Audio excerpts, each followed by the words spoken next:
Good evening everyone, welcome to civil services study. ये test series R O ARO के लिए चल रही है और ये प्रैक्टिस सेट नंबर है 148। प्रैक्टिस करेंगे इसमें हम ज्योग्राफी के प्रश्नों पर। इंपॉर्टेंट है सारे के सारे प्रश्न। इस टेस्ट सीरीज़ की प्लेलिस्ट बना रखी है, वहाँ पर आप टेस्ट नंबर 1 से लेकर 148 तक पहुँच सकते हैं। डिस्क्रिप्शन बॉक्स में लिंक है उसका। तो चलिए स्टार्ट करते हैं। पहला प्रश्न है, कृष्णा नदी जल विवाद में निम्नलिखित में से कौन सा राज्य शामिल नहीं है। एक प्रश्न पूछने का तरीका ये है, एक प्रश्न ये भी हो सकता है कि निम्नलिखित में से किन किन राज्यों में कृष्णा नदी जल विवाद है। तो कृष्णा नदी जो कि महाराष्ट्र, आंध्र प्रदेश, कर्नाटक और तेलंगाना से होकर बहती है, ठीक है। तो इसका जो जल विवाद है वो महाराष्ट्र में है, कर्नाटक में है, आंध्र प्रदेश के बीच है, लेकिन केरल इसमें शामिल नहीं है। तो सी इसका आंसर हो जाएगा। देखिए, जो कृष्णा नदी है वो महाराष्ट्र के महाबलेश्वर से निकलती है। महाराष्ट्र, कर्नाटक, तेलंगाना और आंध्र प्रदेश से बहती हुई बंगाल की खाड़ी में मिल जाती है ये। तो कृष्णा नदी जल विवाद की शुरुआत हुई थी महाराष्ट्र सरकार के द्वारा। महाराष्ट्र सरकार ने कोयना नदी पर जल विद्युत परियोजना के लिए बांध बनाकर जल की दिशा परिवर्तन करने को लेकर कर्नाटक और आंध्र प्रदेश सरकारों द्वारा आपत्ति जताई जाने से जो है शुरू हुई है, ठीक है। आंध्र प्रदेश ने आपत्ति जताई, अतः केरल कृष्णा नदी जल विवाद का हिस्सा नहीं है, याद रखिएगा इसको। सलाल प्रोजेक्ट, सलाल जो परियोजना है उसका संबंध किस नदी से है। कृष्णा, सतलज, झेलम, चिनाब। सलाल का है चिनाब नदी। ये नंबर इस पर कॉल या व्हाट्सअप करके आप फुल टेस्ट सीरीज प्राप्त कर सकते हैं आर ओ ARO की। देखिए, सलाल परियोजना जो है वो भारत के जम्मू कश्मीर में चिनाब नदी पर स्थापित एक जल विद्युत परियोजना है और यह जम्मू और कश्मीर के रियासी जिले में स्थित है। सलाल पावर स्टेशन या सलाल जल विद्युत परियोजना 690 मेगावाट की स्थापित क्षमता वाली एक रन ऑफ द रिवर योजना है और जम्मू और कश्मीर के कुछ महत्वपूर्ण बांधों या परियोजनाओं या प्रोजेक्ट को देखें तो बगलिहार बड़ी पूछी आती है, ये भी चिनाब नदी पर है, और दुलहस्ती ये भी चिनाब नदी पर है। क्वेश्चन नंबर 3 पर आ जाइए। नदियों और उस पर निर्मित बांधों के संबंध में नीचे कुछ सूची दी गई है, उसको सुमेलित कर दीजिए तो जरा। एक तो है मेटूर बांध, नागार्जुन सागर, राणा प्रताप सागर, रिहंद बांध।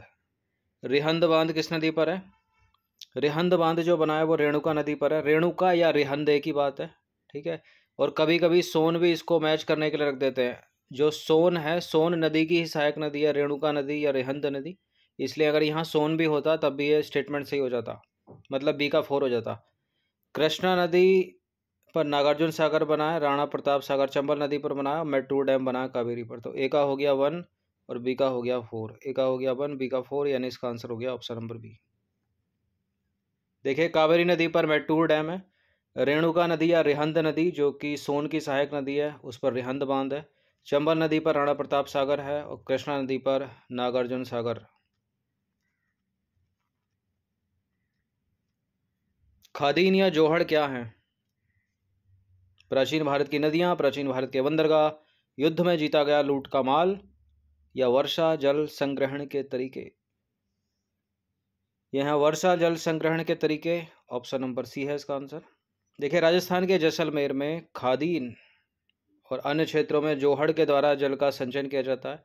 राजस्थान के अर्ध शुष्क और शुष्क क्षेत्रों में, विशेषकर बीकानेर में, फलौदी में और बाड़मेर में लगभग हर घर में पीने का पानी संग्रहित करने के लिए भूमिगत टैंक अथवा टंका हुआ करता था और इसका आकार जो है एक बड़े कमरे के जितना हो सकता है।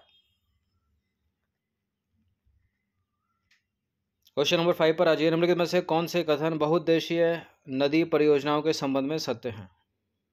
देखिए, बहुउद्देशीय परियोजनाएं जल बहाव को नियंत्रित करके बाढ़ पर काबू पाती हैं। बहुउद्देशीय परियोजनाएं घरेलू व औद्योगिक उपयोग हेतु जल की आपूर्ति करती हैं और बहुउद्देशीय परियोजनाओं के कारण भूमि निम्नीकरण की समस्या समाप्त हो जाती है। समाप्त होगी या बढ़ जाएगी, ठीक है, बढ़ जाती है, गलत है तीसरा वाला स्टेटमेंट। तो थर्ड को एलिमिनेट कर दीजिए, केवल एक और दो, इसका आंसर हो जाएगा ऑप्शन नंबर बी। देखिए, नदियों पर बांध बनाने और उनका बहाव नियंत्रित करने से अत्यधिक जो तलछट है, तलछट यानी गाद यानी सेडिमेंट, वो जलाशय की तली पर जमा होता रहता है। बांध के जलाशय पर गाद जमा होने का अर्थ यह भी है कि गाद, जो कि एक प्राकृतिक उर्वरक है, बाढ़ के मैदानों तक पहुंच ही नहीं पाता, जिसके कारण भूमि निम्नीकरण की समस्या बढ़ती है, ना कि कम होती है। तो थर्ड वाला स्टेटमेंट गलत है। और यह भी माना जाता है कि बहुउद्देशीय परियोजनाओं के कारण भूकंप आने की संभावना बढ़ जाती है। अत्यधिक जल के उपयोग से जल जनित बीमारियां, फसलों में कीटाणु जनित बीमारियां और प्रदूषण फैलते हैं। ठीक है, भूकंप आने की संभावना बढ़ जाती है बहुउद्देशीय परियोजनाओं से। इसका हाल ही में एग्जाम्पल आप समझ सकते हो जोशीमठ से।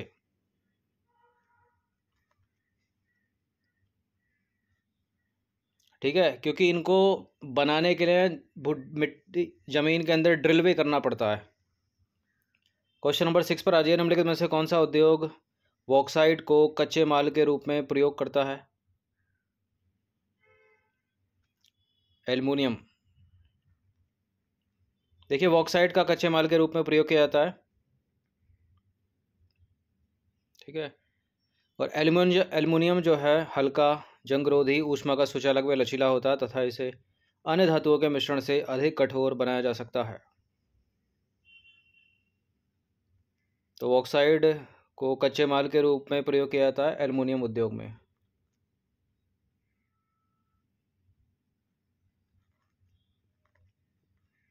क्वेश्चन नंबर 7 पर आ जाइए। सीमेंट उद्योग में कच्चे माल के रूप में किन खनिजों का प्रयोग किया जाता है? ये तो यहाँ स्टेटमेंट बनाकर पूछ लिया, वरना सिंपल 4 स्टेटमेंट में पूछता है प्रश्न को।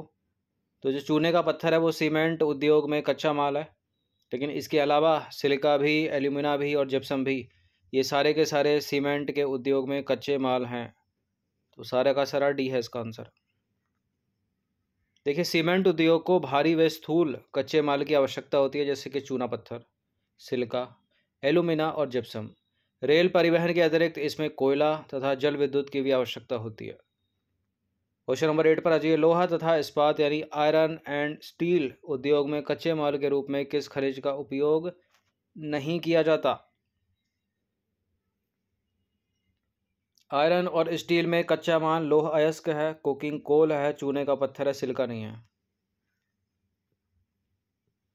देखिए, लोहा इस्पात यानी आयरन तथा स्टील उद्योग में लौह अयस्क, कोकिंग कोल और चूना पत्थर का उपयोग जो है वो 4:2:1 में होता है। यानी सर्वाधिक आयरन लोहा अयस्क है, उसके बाद कोकिंग कोल है, उसके बाद चूना पत्थर।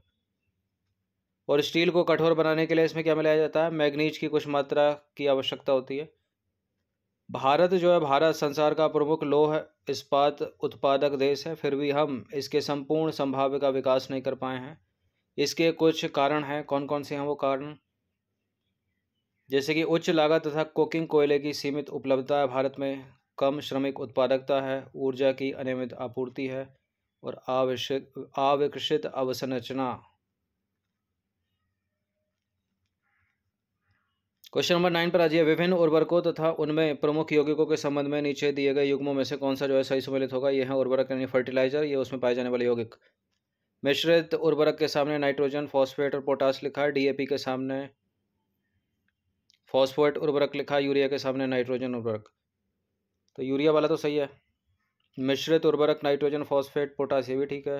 डीएपी, फॉस्फेट उर्वरक, ये भी सही है। तो सारे के सारे करेक्ट हो गए, डी है इसका आंसर। देखिए, मिश्रित उर्वरक यानी एक से अधिक सीधे उर्वरकों का मिश्रण जो अधिक आपूर्ति कर सकता है, जैसे कि नाइट्रोजन, फॉस्फेट और पोटास।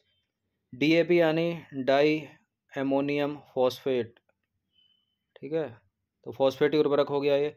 बाकी यूरिया तो आप बचपन से पढ़ते आए होंगे। यूरिया या कार्बामाइड एक कार्बनिक यौगिक है, ठीक है, जिसका रासायनिक सूत्र होता है ये। और कार्बनिक रसायन के क्षेत्र में इसे कार्बामाइड भी कहा जाता है। और यह एक रंगहीन, गंधहीन, सफ़ेद, रवेदार, जहरीला ठोस पदार्थ है। यह जल में अति विलय है। और यूरिया का उपयोग मिट्टी की उर्वरता शक्ति को बढ़ाने में होता है। पटसन यानी जूट। ठीक है, तो पटसन उद्योग के संबंध में नीचे कुछ कथन दिए हैं। पहला है, भारत पटसन व पटसन निर्मित सामान का सबसे बड़ा उत्पादक। और भारत पटसन उद्योग का अधिकांश भाग हुगली नदी के तट पर विकसित हुआ है। भारत में पटसन उद्योग का अधिकांश भाग हुगली नदी के तट पर विकसित हुआ है। ये करेक्ट है, दोनों के दोनों स्टेटमेंट सी है इसका आंसर। देखिए, भारत पटसन यानी जूट और जूट से निर्मित सामान का सबसे बड़ा उत्पादक है। और बांग्लादेश के पश्चात दूसरा सबसे बड़ा निर्यातक है। तो सबसे बड़ा निर्यातक कौन सा हो गया? बांग्लादेश हो गया। उत्पादक कौन हो गया? भारत। और भारत दूसरा निर्यातक भी है। भारत में अधिकांश पटसन यानी जूट उद्योग पश्चिम बंगाल में हुगली नदी के तट पर 98 किलोमीटर लंबी तथा 3 किलोमीटर चौड़ी एक संकरी मेखला में स्थित है। हुगली नदी का जो तट है उस पर इसके स्थित होने के कुछ कारण हैं। वो कारण निम्नलिखित हैं, जैसे कि जूट उत्पादक क्षेत्रों की निकटता है, सस्ता जल परिवहन, सड़क, रेलवे, जल परिवहन का जाल है, कच्चे माल का मिलों तक ले जाने में सहायक होना, कच्चे जूट को संसाधित करने के लिए प्रचुर जल है, पश्चिम बंगाल तथा सीमावर्ती राज्यों से सस्ते श्रमिक उपलब्ध हैं। और क्या क्या? कोलकाता का एक बड़े नगरीय केंद्र के रूप में बैंकिंग, बीमा और जूट के सामान के निर्यात के लिए पत्तन की सुविधाएं प्रदान करना, ये सारी की सारी सुविधाएं हैं। क्वेश्चन नंबर 11 पर आ जाइए। इनमें से कौन सा कथन समूहन बचत की परिभाषा करता देता है? समूहन बचत को परिभाषित करता है कौन सा है इसमें? उद्योगों का नगरों के पास संकेंद्रण। ऑप्शन नंबर बी है इसका आंसर। देखिए, नगर केंद्रों द्वारा दी गई सुविधाओं से लाभान्वित होकर कई बार बहुत से उद्योग नगरों के आसपास ही केंद्रित हो जाते हैं, जिसे समूहन बचत कहा जाता है। ऐसे स्थानों पर धीरे धीरे बड़ा औद्योगिक समूहन स्थापित हो जाता है। क्वेश्चन नंबर 12 पर आ जाइए। निम्नलिखित में से कौन से कारक उद्योग की स्थापना को प्रभावित करते हैं? कच्चे माल की उपलब्धता, श्रमिक, ऊर्जा के साधन, बाजार। देखिए, बिल्कुल कच्चे माल की उपलब्धता तो होनी चाहिए सबसे पहले, ठीक है। श्रमिक भी चाहिए, ऊर्जा के साधन चाहिए, बेचने के लिए बाजार भी तो चाहिए, सारे के सारे डी। तो उद्योगों की स्थापना संभवतः एक जटिल प्रक्रिया है और इसकी स्थापना कच्चे माल की उपलब्धता, श्रमिक, पूंजी, ऊर्जा यानी शक्ति के साधन और बाजार आदि की उपलब्धता से प्रभावित होती है। इन सभी कारकों का एक साथ एक ही स्थान पर पाया जाना असंभव है। फलस्वरूप विनिर्माण उद्योग की स्थापना के लिए वही स्थान उपयुक्त है जहां ये कारक उपलब्ध हों अथवा जहां इन्हें कम कीमत पर उपलब्ध कराया जा सके। चीनी उद्योग के संबंध में नीचे कुछ कथन दिए हैं। गन्ने की चीनी मिलों तक ढुलाई में अधिक समय लगने से इसके सुक्रोज की मात्रा घट जाती है। दक्षिण और पश्चिमी राज्यों के गन्ने में उत्तर भारत के गन्ने की तुलना में अधिक मात्रा में सुक्रोज पाया जाता है। बिल्कुल, ये दोनों बातें सत्य हैं गन्ने से रिलेटेड, तो इसका आंसर हो जाएगा ऑप्शन नंबर सी। देखिए, चीनी उद्योग में प्रयुक्त कच्चा माल है गन्ना। गन्ना होता है भारी तथा ढुलाई में लगने वाले समय के पश्चात इसके सुक्रोज की मात्रा घट जाती है। यह मौसमी उद्योग है अतः सहकारी क्षेत्रों के लिए उपयुक्त है। कुछ वर्षों से चीनी मिलों की जो संख्या है वह दक्षिण और पश्चिमी राज्यों में विशेषकर महाराष्ट्र में बढ़ी है। इसका मुख्य कारण यहाँ के गन्ने में अधिक सुक्रोज की मात्रा है एवं अपेक्षाकृत ठंडी जलवायु भी गुणकारी है वहाँ की। इसके अतिरिक्त इन राज्यों में सहकारी समितियाँ भी तो सफल रही हैं। भागीरथी नदी से रिलेटेड कुछ स्टेटमेंट है यहाँ पर, बताना कि इनमें से कौन सा करेक्ट होगा। देखिए, भागीरथी भारत के उत्तराखंड और उत्तर प्रदेश में बहने वाली नदी है। इस नदी को किरात नदी के नाम से भी जाना जाता है। यह देवप्रयाग में धौली गंगा से मिलकर गंगा नदी का निर्माण करती है। भागीरथी नदी उत्तराखंड में बहती है, उत्तर प्रदेश में कहाँ बहती है? ये गलत है पहला स्टेटमेंट। तो जहाँ जहाँ एक है उसको हटा दीजिए। किरात नदी के नाम से इसको जाना जाता है, दूसरा वाला सही है। देवप्रयाग में अलकनंदा से मिलकर गंगा बनाती है, तो तीसरा भी गलत हो गया, केवल दूसरा वाला सही हो गया। देखिए, भागीरथी जो है भारत के उत्तराखंड राज्य में बहने वाली एक नदी है, ठीक है। इस नदी को किरात नदी के नाम से भी जाना जाता है। यह देवप्रयाग में अलकनंदा से मिलकर गंगा नदी का निर्माण करती है और भागीरथी का उद्गम स्थल उत्तरकाशी जिले में गोमुख है, यानी गंगोत्री ग्लेशियर। क्वेश्चन नंबर 15 पर आ जाइए। निम्नलिखित पर्वत श्रृंखलाओं का संबंध किस राज्य से है? माणा, चौखंबा, मुकुट, कामेट। माणा तो दर्रा है, यहीं से लगा ले जाओगे, उत्तराखंड का है, फेमस। तो सारी की सारी पर्वत श्रृंखलाएं उत्तराखंड राज्य में है ये। क्वेश्चन नंबर 16 पर आ जाइए। निम्नलिखित में से कौन सा एक सही सम्मिलित नहीं है? ये है फसल, ये है खरपतवार यानी वेड, और इनको हटाने के लिए उपयोग करते हैं किसका? वेडिसाइड का, यानी खरपतवार नाशी का। तो गेहूं में फ्लेरिस माइनर खरपतवार है, मटर में प्याजी खरपतवार है, बरसिम में कासनी खरपतवार है, लेकिन बथुआ जो है वो गेहूं में खरपतवार यानी रबी की फसल में खरपतवार है, खरीफ में नहीं, तो 20 सुमेलित नहीं है। देखिए बथुआ प्रायः गेहूं, मटर, सरसों आदि की फसलों में खरपतवार के रूप में होता है। यह धान की फसल में नहीं उगता। बथुए के हरे पत्तों का उपयोग सब्जी के रूप में भी किया जाता है। क्वेश्चन नंबर 17 पर आ जाइए। निम्नलिखित में से कौन सा राज्य इलायची के उत्पादन में पहचान नहीं रखता, यानी उस राज्य में इलायची का उत्पादन नहीं होता। केरल में होता, कर्नाटक में होता, पश्चिम बंगाल में होता, राजस्थान में नहीं होता। देखिए केरल, कर्नाटक और तमिलनाडु, यहाँ जो है छोटी इलायची का मुख्य उत्पादन होता है, जबकि बड़ी इलायची सिक्किम और पश्चिम बंगाल में उत्पादित की जाती है बहुतायत में, और राजस्थान राज्य में इलायची का उत्पादन नहीं होता। प्रधानमंत्री फसल बीमा योजना का शुभारंभ कब हुआ था? ये हुआ था फरवरी 2016 में। देखिए प्रधानमंत्री फसल बीमा योजना का जो शुभारंभ है भारत के प्रधानमंत्री के द्वारा 18 फरवरी 2016 को किया गया। ठीक है, तो ये योजनाएं हैं 14 से लेकर 20 तक की, ये पूछ ली जाती हैं। यूपी पीसीएस में पूछता है, आरओ में भी पूछता है। क्वेश्चन नंबर 19 पर आ जाइए। बैलाडीला खान किस खनिज से संबंधित है? लौह अयस्क से, कोयले से, मैग्नीज अयस्क या अभ्रक? ये लौह अयस्क से है, ये है इसका आंसर। देखिए बैलाडीला खान जो है वो छत्तीसगढ़ के दंतेवाला जिले में अवस्थित है, और यह लौह अयस्क खनिज के लिए प्रसिद्ध है। 20वां प्रश्न है, निम्नलिखित कथनों पर विचार करेंगे हम। 2 कथन है यहाँ पर, कौन सा इसमें करेक्ट होगा? देखिए चीनी उद्योग दक्षिण भारत में अधिक विकसित है, और गन्ने की प्रति हेक्टेयर पैदावार तथा गन्ने के रस की मात्रा दक्षिण राज्यों में अधिक है। ऊपर था तो किसी एक्सप्लेनेशन में करेक्ट है, दोनों के दोनों स्टेटमेंट ये भी।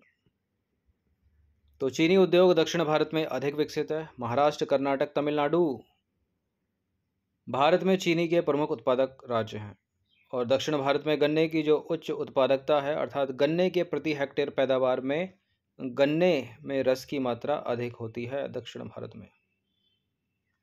ठीक है, तो 20 प्रश्न थे इंपॉर्टेंट। इन सभी टेस्ट का फुल टेस्ट पीडीएफ भी प्राप्त कर सकते हो ये नंबर इस पर कॉल या व्हाट्सएप करके, पेड टेलीग्राम ग्रुप से जुड़कर। धन्यवाद।